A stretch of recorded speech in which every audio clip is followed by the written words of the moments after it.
ஆச்சி கொழுக்கட்டை மாவு வந்தாச்சு. ஆச்சி கொழுக்கட்டை மாவிற்கு கொழுக்கட்டை அச்சை கேட்டு வாங்குங்கள்.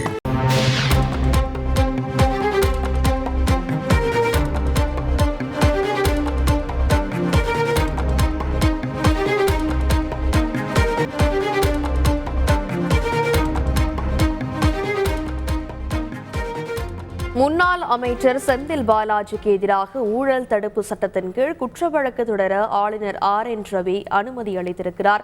உச்சநீதிமன்றத்தில் தமிழக அரசு தாக்கல் செய்த பதில் மனுவில் இந்த தகவல் வெளியாக இருக்கிறது. பற்றிய மேலும் விவரங்களை செய்தியாளர் வெங்கடேசன் விவரிக்க கேட்கலாம். வணக்கம் வெங்கடேசன்.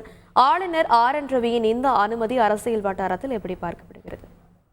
வணக்கம். தமிழ்நாடு போக்குவரத்து துறையில் வேலை வாங்கி தருவதான ஊழல் விவகாரத்தில் பாதிக்கப்பட்ட மனுதாரரான திருவண்ணாமலை மாவட்டம் ஆரணியைச் சேர்ந்த பாலாஜி சார்பில் வழக்கறிஞர் பாலாஜி சீனிவாசன் தாக்கல் செய்த மனுவில் இந்த ஊழல் வழக்கில் முன்னாள் அமைச்சர் செந்தில் பாலாஜிக்கு எதிராக நடைபெறும் அந்த சிறப்பு நீதிமன்றத்தில் நடைபெறும் ஊழல் வழக்குகளை ஓராண்டுக்குள் நிறைவு செய்ய வேண்டும் என்றும், ஊழல் வழக்குகளின் விசாரணை நடைபெறுவதில் தமிழ்நாடு அரசு செய்து வரும் தாமதத்தை விசாரிக்க சிறப்பு புலனாய்வு குழு அமைக்க வேண்டும் என கோரியிருந்தார். இந்த மனுவை உச்சநீதிமன்ற நீதிபதிகள் அபய் எஸ் ஓகா, AG மாசி ஆகியோர் அடங்கிய அமர்வு விசாரித்து வருகிறது. கடந்த 23ஆம் தேதி நடைபெற்ற விசாரணையின் போது இந்த குறிப்பாக முன்னாள் அமைச்சர் செந்தில் பாலாஜிக்கு எதிராக ஊழல் தடுப்பு சட்டத்தின் கீழ் குற்ற வழக்கு தொடரும் அனுமதி கோரி ஆளுநருக்கு அனுப்பி வைக்கப்பட்ட மனுக்களின் நகல்களை உள்ளிட்ட கடித போக்குவரத்து ஆவணங்களையும் அரசு தரப்பு வழக்கறிஞராக நியமிக்கப்பட்டுள்ள விவரத்தையும் தமிழ்நாடு அரசு ஒரு வாரத்துக்குள் தாக்கல் செய்ய வேண்டும் என உத்தரவிட்டிருந்தது.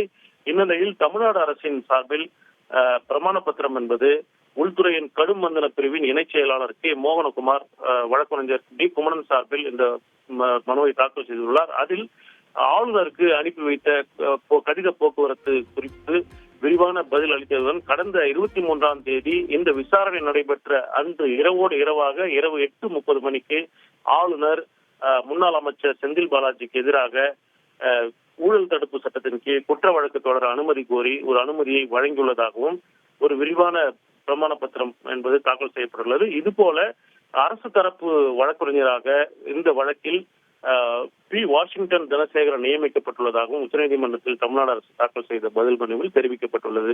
இதைத் தொடர்ந்து முன்னாள் அமைச்சர் செந்தில் பாலாஜிக்கு எதிரான ஊழல் வழக்கு விசாரணை தீவிரமடையும் என எதிர்பார்க்கப்படுகிறது. விரிவான விவரங்களுக்கு நன்றி வெங்கடேசன். ஆச்சி கொழுக்கட்டை மாவு வந்தாச்சு. ஆச்சி கொழுக்கட்டை மாவிற்கு கொழுக்கட்டை அச்சை கேட்டு வாங்குங்கள்.